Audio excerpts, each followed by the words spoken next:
തീ പിടിച്ചവരിലേക്ക് അവർക്കും ഒരിക്കൽ കൂടെ സ്വാഗതം. ജീവിതത്തിലെ കൊടിയ സഹനങ്ങളെ ഈശോയുടെ കുരിശിനോട് ചേർത്ത് വെച്ച് സമർപ്പിക്കുമ്പോൾ, പ്രാർത്ഥിക്കുമ്പോൾ ദൈവം അതെല്ലാം നമുക്ക് അനുഗ്രഹമാക്കി മാറ്റിത്തരും.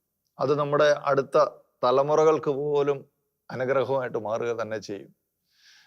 കഴിഞ്ഞ എപ്പിസോഡിൽ നമ്മൾ കേട്ടു, ചെങ്കലിലെ നസറത്ത് ആശ്രമത്തിലെ ലാലിച്ചം ബ്രദർ തൻ്റെ ഭാര്യ ഒരു മാനസിക രോഗിയാണെന്ന് അറിഞ്ഞിട്ട് പോലും ഉപേക്ഷിക്കാനുള്ള എല്ലാ സാഹചര്യങ്ങളും സാധ്യതകളും ഉണ്ടായിരുന്നിട്ടും അങ്ങനെ ഉപേക്ഷിക്കാതെ ഭാര്യയെ തന്നോട് ചേർത്ത് പിടിച്ച് ആ കുടുംബജീവിതവും ഒപ്പം ശുശ്രൂഷയും മുന്നോട്ട് പോയപ്പോൾ ജീവിതം മുഴുവൻ അനുഗ്രഹിക്കപ്പെട്ട, മക്കൾ അനുഗ്രഹിക്കപ്പെട്ട ആ കഥ ഈ എപ്പിസോഡിൽ നമ്മൾ കേൾക്കുകയാണ്. ബ്രദറെ, വീണ്ടും സ്വാഗതം.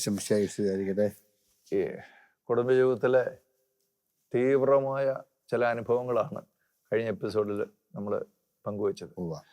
സാധാരണഗതിയിൽ ഈ കാലഘട്ടത്തിൽ ഒരു 99% ആൾക്കാരും ഇങ്ങനെ ഒരു വലിയ സാഹസത്തിന്, അത് ആ വാക്ക് തന്നെ ഞാൻ ഉപയോഗിക്കാം, അങ്ങനെ ഒരു സാഹസത്തിന് മുതിരുമെന്ന് എനിക്ക് തോന്നുന്നില്ല. കാരണം ഭാര്യ മാനസിക രോഗിയാണെന്ന് അറിഞ്ഞിട്ട് പോലും അവളെ ചേർത്ത് പിടിക്കാൻ അങ്ങ് കാണിച്ച ആ മഹാസ്നേഹം, അത് ശരിക്കും ദൈവത്തിൽ നിന്നുള്ളതാണ്. മാനുഷികമായിട്ട് നമുക്ക് ആർക്കും ഉണ്ടാക്കിയെടുക്കാൻ കഴിയുന്നതെന്നാണെന്ന് എനിക്ക് തോന്നുന്നില്ല. അപ്പം അങ്ങനെ ആ ഒരു സ്നേഹം പങ്കുവെക്കാൻ തയ്യാറായപ്പോൾ, കഴിഞ്ഞ എപ്പിസോഡിൽ അങ്ങ് തന്നെ പറഞ്ഞ് 25 വർഷങ്ങൾ കഴിഞ്ഞപ്പോഴാണ് ശരിക്കും ഒരു ഭാര്യാഭർത്ത് ജീവിതം ആരംഭിച്ചത് തന്നെ. അപ്പം ഇതിനൊക്കെ അങ്ങേക്ക് ശക്തി പകർന്നത് ഓരോ ദിവസവും പരിശുദ്ധ കുർബാനയിലൂടെ ലഭിക്കുന്ന ആ ആന്തരികമായ ശക്തിയും പ്രചോദനവും. എങ്ങനെയാണ് പിന്നീട് ഈ ചെങ്കലിലെ നസറത്ത് ആശ്രമവുമായിട്ട് ബന്ധപ്പെടുന്നതും അവിടെയുള്ള മാനസിക രോഗികൾക്ക് വേണ്ടിയുള്ള ആ ശുശ്രൂഷകളൊക്കെ ആരംഭിക്കുന്നത്? 92 തോന്നുന്നു. ഞങ്ങൾ ആരും പരിചയമില്ലാത്തവരാണ്. അതായത് തങ്കച്ചൻ, തോമസ് ചേട്ടന് അതൊരു പരിചയമില്ലാത്തവരാണ്. പക്ഷേ കുട്ടിക്കരച്ചൻ്റെ കാഞ്ഞിരപ്പള്ളി വന്നപ്പോൾ ഞങ്ങളെല്ലാവരും അത് സംബന്ധിച്ചു. വ്യത്യസ്തമായ സാഹചര്യങ്ങളിലൂടെയാണ് ഞങ്ങൾ കടന്നുപോയത്. ആ സാഹചര്യങ്ങൾ കടന്നുപോയി ഇതിനെ സംബന്ധിച്ചോളം എനിക്ക് ഒരു മാനസികരോഗി അവസ്ഥയിൽ അവരെ കാണുവാനായിട്ടുള്ള, അവരെ സ്നേഹിക്കുവാനുള്ള മനോഭാവം എൻ്റെ കുടുംബത്തിൽ നിന്ന് തന്നെയാണ്. ഇതുപോലെ എത്രയോ പേര് മാനസിക അസ്വസ്ഥതകൾ കൊണ്ട് ആണുങ്ങളായാലും പെണ്ണുങ്ങളായാലും കഴിയുന്നു.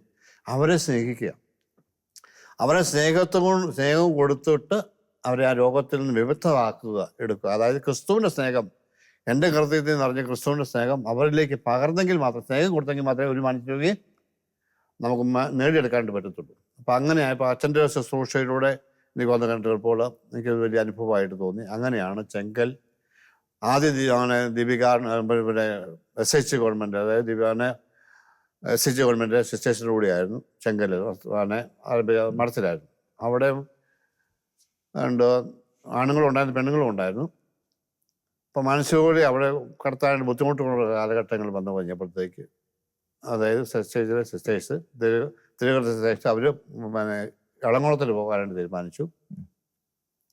അപ്പോൾ ഞങ്ങൾക്കൊരു ഭവനമില്ലാത്തൊരു അവസ്ഥ വന്നു. ഞങ്ങൾ ശുശ്രൂഷയില്ലാതെ വന്നു. അപ്പോൾ ഞങ്ങൾ കോഴിപ്പുറത്ത് തോമസ് ചേട്ടൻ്റെ വീട്ടിൽ, ഞാനുണ്ട്, തങ്കച്ചനുണ്ട്, തോമസ് ചേട്ടനുണ്ട്, സജിയുണ്ട്, ബോബനുണ്ട്, അങ്ങനെ കുറച്ച് പേര് ഞങ്ങളിങ്ങനെ, സിജോ ഒന്ന് കൊച്ചാണ്.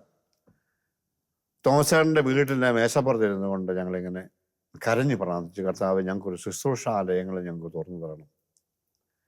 ആരോഗ്യമില്ലാത്ത മാനസിക രോഗിക്ക് വേണ്ടി മാത്രം ഒരു ചെയ്യുന്ന ശുശ്രൂഷ മേഖല. അതായത് ഞങ്ങൾ അന്ന് ചിന്തിക്കുന്ന മാനസിക രോഗികൾ, മദ്യപാൻ തടവിൽപ്പെട്ട, ആത്മഹത്യ പ്രവണതയുള്ളത്, കടബാധ്യത കഴിയുന്നവർ, ഇങ്ങനെയുള്ള ആ 7 മേഖലകളെ ഞങ്ങൾ കണ്ടുകൊണ്ടാണ് ഞങ്ങൾ ഈ ശുശ്രൂഷ ആരംഭിക്കുന്നത്. ഇവിടെ ദൈവത്തിൻ്റെ പരിപാലനയിൽ അന്ന് പോയി. അപ്പം അവിടെ നിന്ന് മാറി കഴിയുമ്പോഴത്തേക്ക് ഞങ്ങളിങ്ങനെ ചിന്തിച്ചു, പ്രാർത്ഥിച്ചപ്പോഴാണ് അഞ്ചാനിക്കാർ ഞങ്ങളുടെ ഒരു വീട് സ്ഥലം മേടിച്ചിട്ടുണ്ട്. അവിടെ ഒരു വീട് മേടിച്ചു. അപ്പോൾ അവർ കുറച്ച് നാളത്തേക്ക് അവർ വെക്കുന്നില്ല, അതുകൊണ്ട് കുറച്ച് നാളത്തേക്ക് 3 വർഷത്തേക്ക് ഞങ്ങൾക്ക് തരാമെന്ന് പറഞ്ഞു.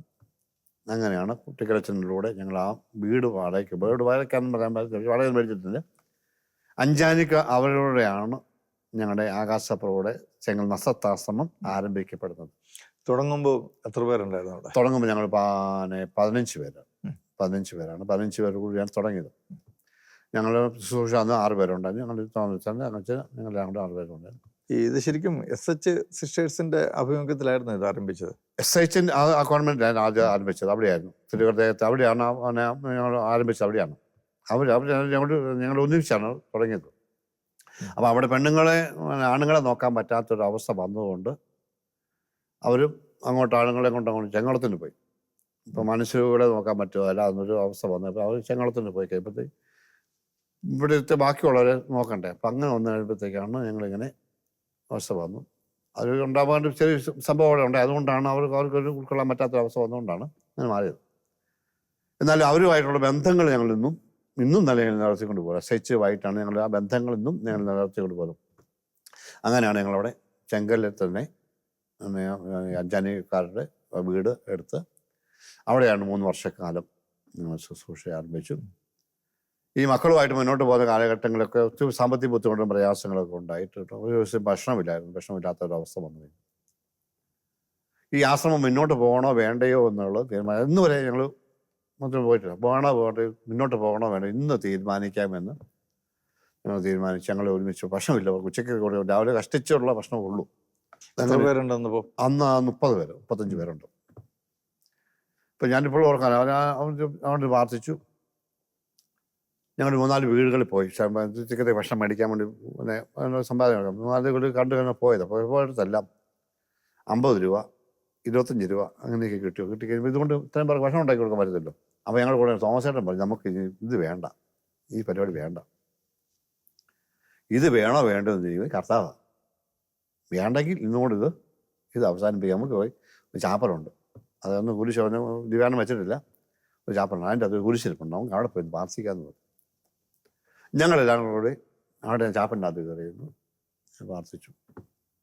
ഇതുപോലെ പറഞ്ഞു, ഈ ആശ്രമം ഞങ്ങളുടെ കൂടെ മുന്നോട്ട് പോകണോ വേണ്ടയോ, ഇന്ന് 12 മണിക്ക് മുമ്പ് ഈ തീരുമാനം അറിയണം, അതേ ഉള്ളൂ. ഭക്ഷണം കൊടുത്തിട്ട് 12 മണിക്ക് കഴിയുമ്പോഴത്തേക്കും ഇവരെ വിടുവാൻ തീരുമാനിച്ചു. അത് തീരുമാനത്തിൽ അങ്ങനെ ഇരിക്കുന്നത്. എങ്ങോട്ട് പറഞ്ഞു വിടുക നിങ്ങളെ? വെളിയോട്ട് തന്നെ വിടുക, പഴയ വെളിയിലോട്ട് വിടുക. വെളിയോട്ട് തന്നെ വിടുക. നമുക്ക് വേറെ മാർഗമില്ല. വേറെ മാർഗമില്ല. ഇത് നടത്തണമെങ്കിൽ അങ്ങ് നടത്തിക്കോണം. ഞങ്ങൾ അതിന് ഉപകരണങ്ങളായിട്ട് ഞങ്ങളവിടെ നിൽക്കും. നമ്മുടെ ഈ 10 പൈസയില്ല. 10 പൈസയില്ല. ഞങ്ങൾ ഉച്ചയ്ക്ക് ഭക്ഷണം കൊടുക്കാൻ ഇല്ല സാധനമില്ല, ഉച്ചയ്ക്ക് കൊടുക്കാൻ ഇല്ല. ഈ പ്രാർത്ഥന തുടങ്ങിയത് എത്ര മണിക്കാണ്? പ്രാർത്ഥന തുടങ്ങി ഞങ്ങൾ 10:45 11 കഴിഞ്ഞു. അത് നമുക്ക് ഉച്ചയ്ക്ക് മുമ്പായിട്ട് 1 മണിക്ക് മുമ്പായിട്ടെങ്കിലും വിവരം അറിയണം. കാരണം ഞങ്ങൾ 3-4 വീട് പ്രതീക്ഷ പോയത്. അവിടെ നിന്നും പ്രതീക്ഷ ഒന്നും കിട്ടിയില്ല. അവിടെ ഒന്ന് പ്രാർത്ഥിച്ച് അവിടെ ഇരുന്നു. ഇടയ്ക്ക് തോമസാറിന്റെ സമയമൊക്കെ നോക്കുന്നുണ്ട്. ഞങ്ങളെല്ലാം അവിടെ ഒന്ന് പ്രാർത്ഥിച്ചു. ഇവർക്ക് കറക്റ്റ് 12:55 ചോറ് കൊടുക്കേണ്ട സമയത്ത് പൊന്നുകുന്നം ദൈവസഹായത്തിൽ നിന്ന് 40 പേരുടെ ബിരിയാണി അതുള്ളൂ. അന്ന് വെള്ളമില്ല, വെള്ളം സംവിധാനങ്ങളൊക്കെ ആയിട്ട് ദൈവസഹായത്തിന്റെ വണ്ടി വരിക. ദൈവസഹായത്തിന്റെ വണ്ടി പൊൻകുന്നത്തെ ദൈവസഹായത്തിന്റെ വണ്ടി. ഞാനിപ്പോൾ പൊൻകുന്നം ദൈവസഹായത്തിൽ. അത് വാസ്തവത്തിൽ ഈ ദൈവസഹായം ഹോട്ടൽ എന്ന് പറയുന്നത് ക്രൈസ്തവരുടെയാണോ? അല്ല, ഹിന്ദുക്കളെ. അപ്പൊ ആ ഒരു ആവശ്യം പുള്ളി ഞാൻ ഹോട്ടലിൽ വന്നു. ഞങ്ങൾ നോക്കിയപ്പോഴത്തേക്ക് 40 പേർക്കുള്ള ബിരിയാണി വരികയാണ്. 40 പേർക്കുള്ള ബിരിയാണി സാധനം അവിടെ വെള്ളം അടക്കം അവിടെ. അന്ന് ഈ വാട്ടർ ബോട്ടിൽ അതില്ല. വാട്ടർ ബോട്ടിൽ വെള്ളം വരിക. ഇത് ശരിക്കും 30ഓളം മാനസിക രോഗികളുണ്ട് അവിടെ. 35 പേര്. നിങ്ങൾ 5 പേരുണ്ട്. ഞങ്ങൾ 5 പേരുണ്ട്. 40 പേരുണ്ട്. നിങ്ങൾക്ക് അടക്കമുള്ളത് സാധനം അവിടെ വന്നു. അവര് ഈ ശരിക്കും ദൈവസഹായക്കാർക്ക് അവരോട് ആരെങ്കിലും ഇങ്ങനെ ഒരു അറിയിപ്പ് കൊടുത്തു? പറഞ്ഞിട്ടില്ല. ദൈവത്തിന് ആരിലൂടെ വേണമെങ്കിലും പ്രവർത്തിക്കാം. ഒന്നും പറഞ്ഞിട്ടില്ല. ക്രിസ്ത്യാനി വേണമെന്ന് നിർബന്ധമൊന്നുമില്ല. കരിസ്മാറ്റിക്കാർ വേണമെന്ന് ഒരു നിർബന്ധമില്ല. തമ്പുരാൻ ഇത് മുന്നോട്ട് കൊണ്ടുകൊണ്ട് ആരിലൂടെയാണ് ഇത് ദൈവം കാണുന്നു എന്നുള്ളതിന് തെളിവാണ്. ഈ മക്കൾ വിശന്നിരിക്കുന്നത് കാണുന്നു, ഇത് മുന്നോട്ട് പോകണമെന്ന് ദൈവത്തിന് കണ്ണുണ്ട് അല്ലേ? 1000 സൂര്യനേക്കാൾ പതിവളർന്ന കർത്താവിന്റെ കണ്ണുകൾ കർത്താവ് കണ്ടു. അവർ 40 പേർക്കുള്ള ബിരിയാണി കൊണ്ടുവന്നപ്പോ വാസ്തവത്തിൽ ആ സമയത്തുള്ള നിങ്ങളുടെ പ്രതികരണം എങ്ങനെയായിരുന്നു? പറഞ്ഞറിയിക്കാൻ പറ്റുന്ന കരഞ്ഞുപോയി. പറഞ്ഞറിയിക്കാൻ വയ്യാത്തൊരു പ്രതികരണമാണ്. നമുക്കൊന്നും അവരോട് ഞങ്ങൾ ചോദിച്ചു. 12:55 ഇത് കൊണ്ടുവരുന്നത്. അവർക്ക് ചോറ് അതുവരെ നിങ്ങൾ പ്രാർത്ഥിച്ച് കാത്തിരിക്കുക. അത് ഒന്നും നടന്നില്ലെങ്കിൽ ഇത് പൂട്ടും. ഒന്നും നടന്നില്ല, പൂട്ടും. നടന്നാൽ മുന്നോട്ട് പോകും. നടന്നാൽ പിന്നെ ഞങ്ങൾ ആരുടെ 10 പൈസയ്ക്ക് പോകത്തില്ല. 10 പൈസയ്ക്ക് പോകത്തില്ല ഞങ്ങൾ തീരുമാനിച്ചു. നടന്നാൽ 10 പൈസയ്ക്ക് ഞങ്ങൾ പോകുന്നത്. 10 പൈസ പിന്നെ അരി ഇരുന്നാൽ അവിടെ ഇരിക്കുള്ളൂ, ഞങ്ങൾ പ്രാർത്ഥിക്കുള്ളൂ. പോകത്തില്ല. ആ ഉറച്ച തീരുമാനമാണ്. ഈ കൊണ്ടുവന്ന ആൾക്കാരോട് ചോദിച്ചോ ഇങ്ങനെ കൊണ്ടുവരാനുള്ള കാരണം എന്താണ്? ചോദിച്ചപ്പോൾ പുള്ളി പറഞ്ഞ്, പിന്നെ മാനേജർ പറഞ്ഞു ചോറ് കൊണ്ട് കൊടുക്കാം. നമുക്ക് പുള്ളിക്ക് എന്തോ തോന്നി ചോറ് കൊടുക്കണം, പെട്ടെന്ന് പുള്ളി തന്നെയാണ് ഇതെല്ലാം പാർസൽ ചെയ്തെന്ന് പറഞ്ഞു. പുള്ളി തന്നെ വന്നാണ് ഇതെല്ലാം എടുത്തു വെച്ചത്. ഈ 40 പേരെന്നുള്ള കൃത്യം ആ എണ്ണമൊക്കെ അവർക്ക് എങ്ങനെ മനസ്സിലായി വന്നു എന്നുള്ളതാണ് നമുക്കറിയില്ല. പക്ഷെ 40 പേര് സാധനം ഇവിടെ വന്നു, 40 പേർക്ക് ഭക്ഷണം ഉണ്ടെന്ന് പറഞ്ഞു. പക്ഷെ അതൊക്കെ രസമെന്ന് പറയുന്നത്, ഈ 40 ഞങ്ങൾ ഇത്രയും പേരും കഴിച്ചു. ചാത്തപ്പുഴ അച്ഛനുണ്ട്, ഇവിടെയാണ് വേറെ അങ്ങോട്ട് പള്ളി അങ്ങോട്ട് ഇരിക്കുന്നത്. പുള്ളിയും ഒരു 5-8 പിള്ളേരും ഉണ്ട്. അവരെങ്ങോട്ട് പോയിട്ട് വന്ന് അസത്താശ്രമത്തിൽ പോയി നമുക്ക് അച്ഛനോട് പണിയാൻ ശുശ്രൂഷ ചെയ്യാൻ വന്നിട്ടുണ്ട്, പണിയാൻ വന്നിട്ട് ആശ്രമത്തിൽ പോയി ഭക്ഷണം കഴിക്കാമെന്ന് പറഞ്ഞാൽ അവർ ആശ്രമത്തിൽ പോയി നമുക്ക് ഭക്ഷണം കഴിക്കാം. ഞങ്ങളുടെ ആവശ്യം പുള്ളിക്കറിയാമോ? പക്ഷേ ഞങ്ങൾ 40 പേരും കഴിച്ചു, പിന്നെ ഒരു 10 പേർ കൂടി ഇരിക്കുക. കാരണം 40 പേര് കഴിച്ചു കഴിഞ്ഞപ്പോൾ പിന്നെയും ബാക്കി വരിക. കറക്റ്റ് ഇവർ വന്നു, അവർക്കും കൊടുക്കാൻ. ഇപ്പൊ അച്ഛൻ പറയും ഭക്ഷണം വഴി കൊണ്ട് ഉണ്ടോ അച്ഛാന്ന് പറഞ്ഞു. അവരോട് പിന്നെ എടുത്തൊക്കെ ചടന്നു, അവരും ഇതൊക്കെ കഴിച്ചു. വാസ്തവത്തിൽ നിങ്ങള് ഇവർക്ക് വിശപ്പിനുള്ളത് എന്തെങ്കിലും കിട്ടിയാൽ മതി എന്നാ വിചാരിച്ചിരുന്നത്. ഇങ്ങനെ ചോറ് വേണമെന്ന് പോലും വിചാരിച്ചില്ല, എന്തെങ്കിലും കിട്ടിയാൽ മതി, എന്തെങ്കിലും കിട്ടിയാൽ മതി. ആ സമയത്താണ് കർത്താവ് ഈ ബിരിയാണി കൊണ്ട് തരുന്നത്. അച്ഛനോട് വിശ കഴിച്ചോളം അച്ഛനും കഴിച്ചു, അവരും കഴിച്ചു. അവർ സുഭിക്ഷമായിട്ട് അവരും നിന്ന് വയറിറച്ച് കഴിച്ചു, സന്തോഷമായി. അവർ പറഞ്ഞ് വൈകുന്നേരം ഞങ്ങളുടെ അച്ഛനോട് പറഞ്ഞ ചായ ഇന്നാണ് സംഭവം. 40 പൂർവാധികം ശക്തിയോടെ നമ്മൾ മുന്നോട്ട് പോകാൻ, പൂർവാധികം ശക്തിയോടുകൂടെ മുന്നോട്ട് പോകാൻ ഒരു മനുഷ്യന്റെ അടുത്തുനിന്ന് 10 പൈസ ചോദിക്കാനും തീരുമാനിച്ചു. അവിടെ കൊണ്ടു തരുന്നത് അങ്ങനെ കിട്ടിയാൽ മാത്രം മുന്നോട്ട് പോയാൽ മതി. ഇല്ല വേണ്ട, ഇല്ല വേണ്ട, അവിടെ ആരും കൊണ്ടു തരും. ഇന്ന് വരെ അന്നടുത്ത തീരുമാനത്തിന് ഇന്ന് വരെ ആരുടെ അടുത്തും സഹായം ചോദിച്ചിട്ടില്ല, അക്കൗണ്ട് നമ്പർ വിളിച്ച് പറഞ്ഞിട്ടില്ല, ഒന്നുമില്ല. ഒരു കാര്യവും ചെയ്തിട്ടില്ല. ഒരു കാര്യം അവിടെ വരും. പക്ഷെ അവിടെ ഒരു സാധനവും കളയാൻ ഞങ്ങൾ സമ്മതിക്കത്തില്ല. കാരണം 2 ചാക്ക് അരി കൂടുതൽ വന്നാൽ അടുത്ത സ്ഥാപനത്തിൽ കൊടുത്തിരിക്കും. അങ്ങനെയുണ്ട്. നമുക്ക് ഇന്നത്തെ ആവശ്യം കഴിഞ്ഞ് കൂടുതൽ കിട്ടിയിട്ടുണ്ടെങ്കിൽ അടുത്തടുത്ത് കൊടുക്കും. നമ്മൾ അപ്പോഴേ അടുത്ത സ്ഥലത്തേക്ക് കൊടുത്തിരിക്കും. അല്ലെങ്കിൽ അതുപോലെ അർഹതപ്പെട്ടവരുണ്ടെങ്കിൽ വീടുകളിൽ നമുക്ക് ഇപ്പോൾ പലരും വന്ന് അരി മേടിച്ചിട്ട് പോകുന്നുണ്ട്. നാളത്തേക്ക് സ്റ്റോക്ക് ചെയ്ത് വെക്കില്ല. നാളത്തേക്ക് നമുക്ക് അതിൻ്റെ ആവശ്യമില്ല. കാരണം ദൈവം ആകാശത്തിലെ പക്ഷേ വിതയ്ക്കുന്നില്ല, കൊയ്യുന്നില്ല, കളപ്പുര ശേഖരിക്കുന്നില്ല. അവർക്ക് ആവശ്യമായാൽ ദൈവം കൊടുക്കുന്നത് മക്കളാരാ. അപ്പൊ ശരിക്കും പറഞ്ഞാൽ ദൈവവചനം അക്ഷരം പ്രതി അങ്ങനെ തന്നെ നിറവേറിക്കൊണ്ടിരിക്കുക. അങ്ങനെ തന്നെ ദൈവപരിപാലന, ദൈവത്തിന്റെ പരിപാലനയാണ് അവിടെ നടക്കുന്നത്. ഞങ്ങളെല്ലാം പലപ്പോഴും ഞങ്ങൾ ചിന്തിക്കുന്നുണ്ട്. ഇപ്പൊ ഞങ്ങൾ ഒരു ഭാഷ ഇവരെല്ലാം മരിക്കുമ്പോൾ അടക്കാനായിട്ട് ബുദ്ധിമുട്ട് കാണും. കാരണം അവിടെ തന്നെ വേണം ഒരു സ്ഥലം തിരിച്ചു വന്നിട്ടുണ്ട്. അപ്പോൾ ഒരിക്കൽ ഞങ്ങളിങ്ങനെ കുഴി വെട്ടിക്കഴിഞ്ഞപ്പോൾ തുടർച്ചയായി മരണം. അപ്പം അങ്ങനെ കുഴി വെട്ടിയപ്പോഴത്തേക്ക് ഇത് ഇങ്ങനെ അഴുകാതെ കിടക്കും അവിടെ. അപ്പം ഞങ്ങൾ റോമി എന്ന് അറിയാം, കർണപ്പ റോമി അറിയാതെ നോക്കുന്നത്. റോമിയുണ്ട് തങ്കച്ചൻ. ഞങ്ങളിങ്ങനെ കുഴി വെട്ടിക്കൊണ്ടിരിക്കുമ്പോൾ തങ്കച്ചനെ ഇങ്ങനെ, ഞാനും റോമിയല്ല, ഞങ്ങൾ കുഴിക്കാതെ വാരിക്കൊണ്ടിരിക്കുക. തങ്കച്ചൻ ഇങ്ങനെ കരയ്ക്ക് വന്നിരിക്കുക, ചുമ്മാ തമാശ പറഞ്ഞുകൊണ്ടിരിക്കുക. ആ റോമിക്ക് കയ്യെ പിടിച്ച് നിൽക്കാൻ റോമിക്ക് കയ്യായിട്ട് ഈ നെയ്യെല്ലാം കൂടെ പറ്റി പുള്ളി ചുമ്മാ തമാശ തങ്കച്ചൻ കഴിച്ചു പറ്റിക്കൊണ്ട് കെറിയോടെ തോർത്ത് വെച്ച് കേട്ടോ. അപ്പൊ അങ്ങനെ ഒരു ബന്ധമാണത്, ഒരു ആത്മീയ ബന്ധമാണ് അങ്ങനെ ചെയ്യാനുള്ള കാരണം. എന്ന് പറഞ്ഞാൽ ഞങ്ങൾ ഇത്രയും കാലങ്ങൾ ഒരു പ്രശ്നവും തങ്കച്ചൻ ഇന്ന് ചെയ്യേണ്ടെന്ന് പറഞ്ഞാൽ ഞങ്ങൾ ചെയ്യത്തില്ല, ഇന്ന് ചെയ്യണമെന്ന് ചെയ്യും. അങ്ങനെ ഒരു ആത്മീയ ബന്ധങ്ങൾ ഞങ്ങളുടെ ഈ കൂട്ടായ്മ ഞങ്ങൾ ഉണ്ട്. ഇന്ന് പറയാം ഞങ്ങൾ പരസ്പരം എല്ലാ ദിവസവും ഞങ്ങൾ വഴക്കുണ്ടാക്കിയാലും ആ പോകുമ്പോൾ തന്നെ ആ എല്ലാം കാര്യങ്ങൾ പറഞ്ഞു തരുത്തി നാളത്തേക്ക് ഞങ്ങളുടെ ഉള്ളിൽ വെച്ചോണ്ട് ഒരു കാര്യങ്ങളും ഇല്ല. നിങ്ങളുടെ കൂടെ അവിടെ ഒരു ബർത്താമ സിസ്റ്റർ ഉണ്ടായിരുന്നു, ഈ കഴിഞ്ഞ വർഷം മരിച്ചുപോയ കേരളത്തിന്റെ മദർ തെരേസ എന്നൊക്കെ അറിയപ്പെട്ട. ഞാൻ ഓർക്കുന്നുണ്ട്, എൻ്റെ ഇടവകയിലൊക്കെ വർഷങ്ങളോളം ആ അമ്മ സേവനം ചെയ്തിട്ടുണ്ട്. ബർത്താമയായിട്ടുള്ള ഓർമ്മകളൊക്കെ എങ്ങനെ? ബർത്താമയുടെ ഓർമ്മ, ബർത്താമ എപ്പോഴും ഞങ്ങളോട് പറയാനുള്ളതാണ്, അതായത് ഗാരിച്ച അല്ലെങ്കിൽ തങ്കച്ച, നിങ്ങളുടെ കൂട്ടായ്മ ഒരിക്കലും നിങ്ങൾ മുറിച്ചു കളയരുത്. നിങ്ങളുടെ കൂട്ടായ്മയാണ് എൻ്റെ ഒരു ശക്തി. ഞാൻ വേറൊരിടത്തും പോയിട്ട് ഇത് കണ്ടിട്ടില്ല. ഒരു വില ഭർത്താമ ഞങ്ങളോട് എപ്പോഴും നിങ്ങളുടെ കൂട്ടായ്മ, പ്രാർത്ഥനയും സഹനവും ദാനധർമ്മവും നിങ്ങളുടെ കൈമുതലായിരിക്കണം. പ്രാർത്ഥന ഒരിക്കലും സഹനം, ദാനധർമ്മവും ഇത് കർത്താവ് ഈ ആശ്രമത്തിൽ തന്നിരിക്കുന്നത്. ഈ ആശ്രമത്തിൽ മാത്രമേ ചെയ്യാൻ പറ്റത്തുള്ളൂ. ഭർത്താമയെ സംബന്ധിച്ചോളം ഞങ്ങളൊരു ആത്മീയമായിട്ട് ഞങ്ങളെ ഒരു പട്ടി വരെ വളർത്തി ഭർത്താമയെ. വഴക്ക് പറയേണ്ട ദിവസം വഴക്ക് പറയും, അടിക്കേണ്ട സമയത്ത് അടിക്കും, ഇല്ലേ, നല്ല സ്നേഹത്താണ്. ഭർത്താമ ഒത്തിരി ഭർത്താമ ഒരു ഞങ്ങൾ ഭർത്താമ എവിടെ കിടത്തും. ഓപ്പോസിറ്റ് ഒരു ചെറിയൊരു ഇടുങ്ങിയ മുറിയുണ്ട്. എനിക്കിത് മതി, ഒരു ചെറിയ വായു ഇട്ട് പുള്ളിക്കാരത്ത് അവിടെ കിടന്നുറങ്ങും. ഈ മാനസികതയോടെ പുള്ളിക്കാരത്ത് കിടന്നുറങ്ങും. ഞാൻ പ്രത്യേകം ഓർക്കുന്നത്, ഞാനും ഭർത്താമയും സിൻസും കൂടെ ഞങ്ങൾ ഇവിടെ തിരുവനന്തപുരത്ത് പോയി. ഊളംപാറ ഒരാളാക്കാൻ വേണ്ടി പോയി. ഞങ്ങൾ ചിലപ്പോൾ സന്ധ്യയായി പോയി, സമയം കഴിഞ്ഞു പോയി, 3:30 കഴിഞ്ഞു. അപ്പോൾ ഞങ്ങൾ അവിടെ ഭർത്താവ് ഇങ്ങനെ ചോദിച്ചു, മടത്തിൽ നിന്ന് പോകുന്നതെന്ന് പറഞ്ഞു. ഈ മാനായിട്ട് ഭർത്താവ് മടത്തിൽ പോകുന്ന നടക്കത്തില്ല. അപ്പോൾ അവിടുത്തെ വാർഡിനോ ഞങ്ങളുടെ എവിടെ ഒന്ന് കിടത്താവുമെന്ന് ചോദിച്ചു. സന്ധ്യ ഞങ്ങൾ നാളെ കൊണ്ടിട്ട് പൊക്കോളാം. പുള്ളിക്കാരൻ പറഞ്ഞു വരാൻ പറഞ്ഞു. അവർ ഈ മാനസിക അപ്പം ഞങ്ങൾ ചെന്ന് സത്യം പറഞ്ഞാൽ അതൊക്കെയാണ് കാരണം നമ്മൾ മനസ്സിൻ്റെ ഈ മാനസിക ഈ കുരങ്ങന്മാരിരിക്കുന്നവർ ഈ അള്ളിപ്പിടിച്ചിരിക്കുക, ഈ ഭിത്തിയേക്കറി പിടിച്ചിങ്ങനെ ഞങ്ങൾ നോക്കിക്കൊണ്ട് കൊതുകിൻ്റെ ശല്യം എന്ന് പറഞ്ഞാൽ ഭയങ്കര. കാരണം അവിടെ നേരം വെളുപ്പിക്കണ്ടേ. ഭർത്താമ്മ അങ്ങോട്ട് കയറി ഭർത്താമ്മ കയറി കിടന്ന് ഉറങ്ങുകയും ചെയ്യും. പടന്ന് നമ്മൾ കട്ടിലോട്ട് കയറി കിടന്നു. ഭർത്താമ്മ കിടന്ന് ഉറങ്ങി. ഞങ്ങൾക്ക് നോക്കിയിട്ട് ഒരു രക്ഷയില്ല.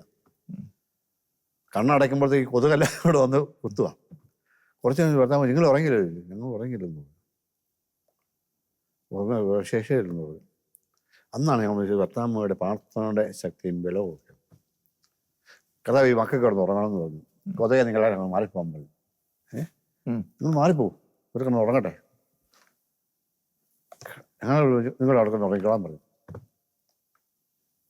ഞങ്ങൾ അവിടെ കിടന്നു. ഒറ്റ കൊതുക് പോലും ആ പ്രദേശത്ത് വന്നില്ല. അത്രയും വലിയൊരു വിശ്വാസത്തിന്റെ ശക്തിയും ഈ ഭർത്താമയിൽ ഉണ്ടായിരുന്നു എന്നുള്ളതാണ്. ഉണ്ട്.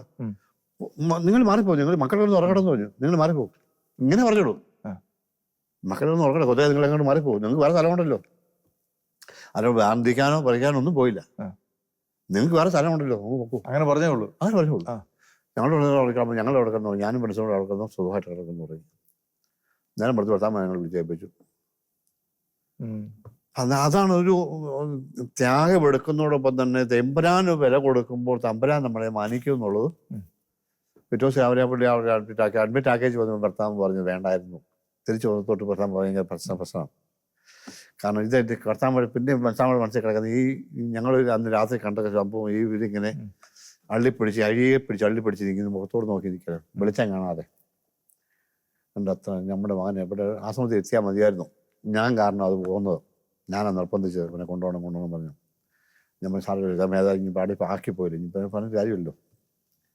അത് ഭർത്താവ് ഒരു കുറേ കാലത്തേക്ക് പറയാൻ നമ്പരം അവനെ കൊണ്ട് ആക്കിച്ച് പോയി. ഇനി അങ്ങോട്ട് ആരെയും ഭർത്താവ് കൊണ്ടുപോകുന്നു. അങ്ങനെ ഉളമ്പാറയ്ക്ക് ഞങ്ങൾ ഒരാളെ കൊണ്ടുപോക്ക് നിർത്തി. ഉളമ്പാറയ്ക്ക് കഴിഞ്ഞ് ഒരു മനുഷ്യനെയും കൊണ്ടുവിടുകയില്ല എന്ന് ഞങ്ങൾ തീരുമാനിച്ചു. അങ്ങനെ പിന്നെ അവിടെ എന്തെല്ലാം സാധനം ഉണ്ടല്ലോ അവിടെ തന്നെ ഞങ്ങൾ നോക്കാൻ തീരുമാനിച്ചു. അങ്ങനെ ആശ്രമത്തിന് നല്ല ശുശ്രൂഷ. അപ്പം മരിച്ച ഈ മക്കളെ അടക്കാൻ പറ്റാത്ത അവസ്ഥ വന്നു.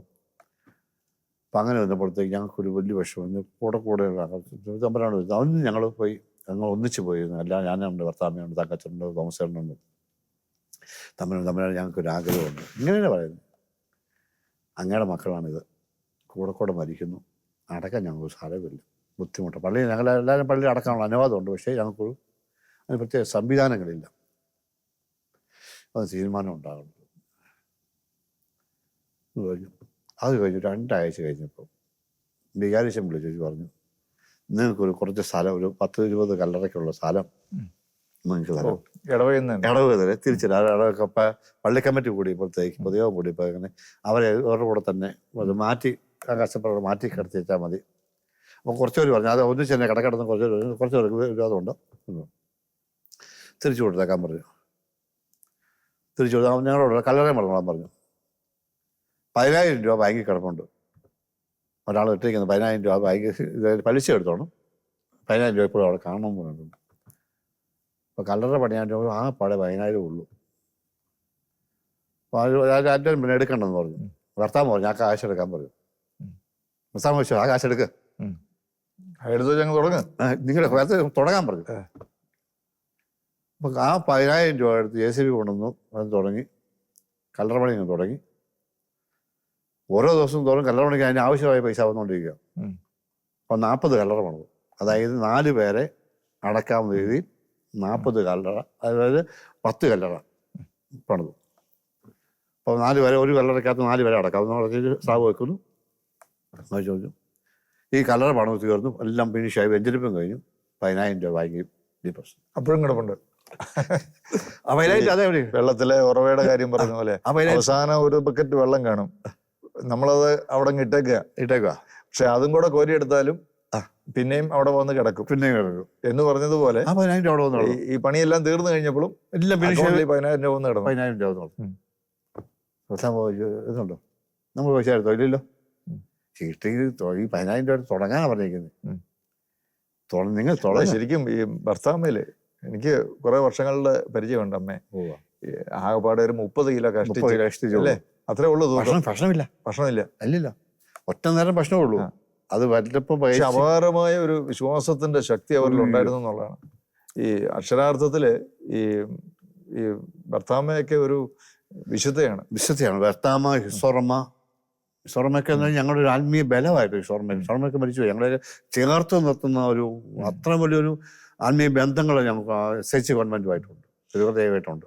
വീണ്ടും അങ്ങയുടെ കുടുംബജീവിതത്തിലേക്ക് വന്നാല് മക്കളൊക്കെ എങ്ങനെയൊക്കെ? മക്കൾ 2 പേര്. മൂത്ത മകൾ ആയുർവേദ ഡോക്ടർ. ഇതിനിടയിൽ മകള് പഠിപ്പിച്ച ആയുർവേദ ഡോക്ടറാക്കി. ആ ഡോക്ടറായി കല്യാണം അതെല്ലാം പഠിത്തമെല്ലാം കഴിഞ്ഞപ്പോൾ പെട്ടെന്ന് കല്യാണം വന്നു. അടുത്ത ഒരു പയ്യൻ വന്നു. അടുത്ത് തന്നെ ഇടക്കുന്ന പഠനമാക്കലും കല്യാണം ആലോചിച്ചു. ഞാൻ കാര്യങ്ങളെല്ലാം പുള്ളിക്കാരത്തെ വിളിച്ചു പറഞ്ഞു. ചെറുക്കനെ ആലോചിച്ചപ്പോൾ ഞാൻ പറഞ്ഞു, പുള്ളിക്കാരത്തെ ഞാൻ വിളിച്ചു, അമ്മയെ വിളിക്കാൻ പറയാൻ പറഞ്ഞു. ഞാൻ അമ്മയെ വിളിച്ചപ്പോൾ എൻ്റെ ഭാര്യ ഇങ്ങനെ ഒരു പ്രശ്നക്കാരി, എൻ്റെ കൂട്ടുകാരി ഇങ്ങനെ പ്രശ്നക്കാരിയാണ്, രോഗിയാണ്, അതൊക്കെ ഉൾക്കൊള്ളാൻ പറ്റുമോ? ഇങ്ങനെ പ്രശ്നങ്ങളുണ്ട്. പക്ഷെ നിങ്ങൾ ഉദ്ദേശിക്കുന്നവർ ചിലപ്പം ഞങ്ങൾ അവിടെ ഭാഗത്തുനിന്നും സഹകരണങ്ങളൊന്നും കിട്ടുന്ന വരികയല്ല. പുള്ളി ഒരു കുഴപ്പമില്ല, എനിക്കൊരു കുഴപ്പമില്ല, എല്ലാം ഞാൻ അറിഞ്ഞിട്ടുണ്ട്, എല്ലാം എനിക്കറിയാം എന്ന് പറഞ്ഞു. എനിക്കത് കുഴപ്പമില്ല, എനിക്ക് കൊച്ചിനെ മാത്രം മതി എന്ന് പറഞ്ഞു. അങ്ങനെ എല്ലാ കാര്യങ്ങളും പറഞ്ഞാണ് ഞാൻ കല്യാണങ്ങൾ നടത്തുന്നതും എല്ലാം. കല്യാണം കഴിഞ്ഞപ്പോൾ ഞാൻ അവരോട് പറഞ്ഞു, നിങ്ങൾ കുഞ്ഞുങ്ങൾക്ക് വേണ്ടി താമസമൊന്നും വരുത്തരുത്. നിങ്ങൾ ജോലി സ്ഥലപ്പെട്ടിട്ടോ അല്ലെങ്കിൽ ആ കാര്യങ്ങളോ ഒന്നും, കുഞ്ഞുങ്ങൾ തമ്പുരാന് കുഞ്ഞുങ്ങളെ നിങ്ങൾ കൊടുക്കണം. അതാണ് ഒരു പ്രധാനപ്പെട്ട ഉത്തരവാദിത്വം. അതാണ് ഒക്കെ. പിന്നെ ആ വർഷം തന്നെ അവൾ ഗർഭിണിയായി. 8 പിള്ളേർ, 2 ആൺപിള്ളേർ, ലൂക്കായും ലൂയും 2 പേര്. ഗർഭിണിയാന്ന് കേട്ടപ്പോൾ ചില ബുദ്ധിമുട്ടുണ്ടെന്നൊക്കെ അവർക്ക് വണ്ണമില്ലാത്ത. ഞാൻ ഒന്നും സാരമില്ലെന്നു, ഒന്നും പ്രശ്നമില്ല, പറഞ്ഞു. പ്രസവത്തിന്റെ സമയമായപ്പോഴത്തേക്ക് ഇച്ചിരി നമുക്ക് പ്രശ്നമായി. അപ്പോൾ എനിക്ക് ശാലോമി എൻ്റെ സന്തോഷ് ബ്രദറുണ്ട്, സന്തോഷ് ബ്രദറിനെ ഞാൻ വിളിച്ചു. ഇങ്ങനെ ഒരു കേസുണ്ടെന്ന് പറഞ്ഞു. കോട്ടയത്തൊരു അച്ഛനുണ്ട്, സെബാസ്റ്റ്യൻ അച്ഛനുണ്ട്. അച്ഛൻ പറഞ്ഞു സാരമില്ല. സന്തോഷവേദന വിളിച്ചത്. സന്തോഷം പറഞ്ഞു, ആരാധന 4:30 കഴിയും, 4:30 കഴിയാതെ ഓപ്പറേഷനൊന്നും പറഞ്ഞേക്കരുതെന്ന് ഡോക്ടർ പറഞ്ഞേക്കാം. 4:30 ആകുമ്പോൾ ആരാധന കഴിയും, അതിനു മുമ്പ് വെച്ച് പ്രസവിച്ചിരിക്കുന്നു. സന്തോഷം പറഞ്ഞു. ഇവിടെ അച്ഛനെ വിളിച്ചു. അച്ഛൻ പറഞ്ഞു അവിടെ ആരാധന വെച്ചേക്കാം. അച്ഛനും പറഞ്ഞു 4:30 കഴിഞ്ഞിട്ട് എന്തെങ്കിലും തീരുമാനിച്ചാൽ പറഞ്ഞു. ഇതിൻ്റെ ഡോക്ടർ രാവിലെ തൊട്ട് തന്നെ ഓപ്പറേഷൻ വേണമെന്ന് ഭയങ്കര വേളാണ്. പുള്ളിക്കകത്ത് തന്നെ അവിടെ അമ്മയോട് തന്നെ കെട്ടിയവനോട് വിളിച്ച് പറയുന്നു. ഞാൻ പറഞ്ഞു 4:30 കഴിഞ്ഞതിന് ശേഷം മാത്രമേ എന്തെങ്കിലും ഒരു തീരുമാനമുള്ളൂ, അതുവരെ നിങ്ങൾ വെയിറ്റ് ചെയ്യുക. 4:30 അവൾ പ്രസവിച്ചിരിക്കും, അതൊക്കെ മുമ്പ് പ്രസവിക്കുമെന്ന് തോന്നി. അപ്പോൾ ഡോക്ടർ എൻ്റെ വഴക്കോട് എന്നെ കുറിച്ച് വഴക്കൊക്കെ പറയും. ഒപ്പിട്ടെന്ന് പറഞ്ഞു. ഞാൻ ചെറുക്കാൻ വിളിച്ചു, അമ്മ ഒപ്പിടണമെന്ന് പറഞ്ഞു. ഒപ്പിടണ്ട, നിങ്ങൾ ദയവായിട്ട് വിളിക്കാൻ പറഞ്ഞു. 4:25 ആയപ്പോൾ ലൂക്ക പുറത്തു വന്നു. 4:25 കറക്റ്റ് 4:25 ആയപ്പോൾ ലൂക്ക പുറത്തു വന്നു. 4:30 ആയപ്പോൾ ലൂയി പുറത്തു വന്നു. 4 കറക്റ്റ് ഞാൻ ചോദിച്ചു. ഇപ്പോൾ ഡോക്ടർ ഇടയ്ക്ക് ചോദിച്ചു, ഈ 4:30 എന്നുള്ള സമയം നിങ്ങൾ നേരത്തെ നിശ്ചയിച്ചാന്ന് ചോദിച്ചു. നമ്മൾ നേരത്തെ നിശ്ചയിച്ചിരിക്കുന്ന ആളുണ്ടെന്ന് പറഞ്ഞു. ഇവിടെ എൻ്റെ മകളുടെ ഗർഭപാത്രത്തിൽ കുഞ്ഞുങ്ങളെ രൂപപ്പെടുത്തിയ നിമിഷത്തിൽ എത്ര സമയം കിടക്കണമെന്ന് ദൈവത്തിന് നിശ്ചയമുണ്ടെന്ന് പറഞ്ഞു. അത് കഴിഞ്ഞ് ഇവിടെ പുറത്ത് പടുത്തെന്ന് പറഞ്ഞു. അതിന് മുമ്പ് നിങ്ങൾ കിറിയെടുക്കാൻ നോക്കിയാൽ നടക്കത്തില്ലെന്ന് പറഞ്ഞു. 2 പേർ സുഖമായിട്ട് പ്രസവിച്ചു വന്നു. മക്കൾക്ക് ഇപ്പൊ അവരെന്താ ചെയ്യുന്നത്? മക്കളിപ്പോൾ അവള് ജർമ്മനിക്ക് പോയി, മൂത്തവള് ജർമ്മനിക്ക് പോയി. രണ്ടാമത്തെ മലനാട്ട് ജോലി ചെയ്താൽ ഒരു പന്നി ഫാം തുടങ്ങി. ഇപ്പം ജർമ്മനിക്ക് പോകുന്ന ഈ കുഞ്ഞിന് പ്രായമായപ്പോൾ 2 മാസം ആയപ്പോഴത്തേക്ക് ജർമ്മനിക്ക് പോകാൻ ഒരു ചാൻസ് കിട്ടി. ഇവിടെ വീട്ടിൽ വന്ന് പറഞ്ഞു. ഞാൻ പറഞ്ഞു വേണ്ടാന്ന് പറഞ്ഞു. ഇപ്പം കുഞ്ഞുങ്ങൾക്ക് 1 മാസമായിട്ടുള്ളൂ. കുഞ്ഞുങ്ങളെ വളർത്തുന്ന സമയമാണ്. അവർ 1 വർഷമെങ്കിലും മുലപ്പാൽ കൊടുത്ത് വളർത്തിയിട്ട് ശേഷം പറയും, നിനക്ക് പോകേണ്ട സമയമാണെങ്കിൽ പോകണം, നീ ജർമ്മനിക്ക് പോയി ജോലി ചെയ്യണമെങ്കിൽ ദൈവം നിന്നെ കൊണ്ടുകൊള്ളു, നീ പഠിക്കണ്ട. ഒച്ചിരി ദേശമൊക്കെ എന്നോട് തോന്നിയെങ്കിലും എന്നോട് സഹകരിച്ചോളും വിട്ടു. അത് കഴിഞ്ഞ് ഓട്ടോമാറ്റിക് 1 വയസ്സ് ആയപ്പോഴത്തേക്ക് ഇവിടെ ഒരിക്കലും ആ കട കയറാത്തതാണ്. ഒരു സ്റ്റേഷനിൽ കയറിയാണ്. അവിടെ പാല് പഠിക്കാണ്ട് കയറി കയറിയപ്പോഴത്തെ ചോദിച്ചു, അവളോട് ചോദിച്ചു, നീ എവിടുത്തെയാണ്? തലക്കരയാണ്. തലക്കര ആരുടെ മകള്? ലാലിച്ചൻ്റെ മകള്. അപ്പം പുള്ളി ചോദിച്ചു, ആ ചെരുപ്പിടാൻ നടക്കുന്ന ചേട്ടൻ മകളാണെന്ന് ചോദിച്ചു. അതെന്ന് പറഞ്ഞു. അപ്പം ഞാൻ ചോദിച്ചു, ഞാൻ ആയ ഡോക്ടർ എവിടെ ജോലി ചെയ്യുന്നു? മടക്കക്കുഴി ചെയ്യുന്നു. പിന്നെ രണ്ടാമത് ചോദിക്കുന്നത്, നീ ജർമ്മനിക്ക് പോകാൻ താല്പര്യമുണ്ടോ? ചോദിച്ചിട്ട് പറഞ്ഞു വിട്ടു. അന്നേ പുള്ളി എന്നെ ആ നമ്പർ പുള്ളി കൊടുത്ത് എന്നെ വിളിപ്പിച്ചു. ചോദിച്ചു, 10 പൈസ പോലും മുടക്കണ്ട, ജർമ്മൻ പഠിക്കണ്ട, അവർക്ക് അവിടെ ചെന്നിട്ട് പഠിച്ചാൽ മതി, പോരാൻ താല്പര്യമാണെങ്കിൽ 3 മാസത്തിനുള്ളിൽ കൊണ്ടുപോയിക്കൊള്ളാൻ പോകും. ഞാൻ ഇവിടെ ബന്ധപ്പെടാൻ പോകും. കറക്റ്റ് 3 മാസമായപ്പോൾ അതുകൊണ്ട് ഇപ്പം ജർമ്മൻ പൈസ ഉണ്ടാക്കി വെക്കുന്നവരുണ്ട് അല്ലേ, വിദേശത്ത് പോകാൻ. ജർമ്മൻ പഠിക്കണം ഇത് പോകണമെങ്കിൽ. ഇത് ജർമ്മൻ പഠിച്ചിട്ടില്ല, പൈസ വേണ്ട, 4 വർഷത്തെ വിസ, ഫാമിലി വിസ അടിച്ചു കൊടുത്തു.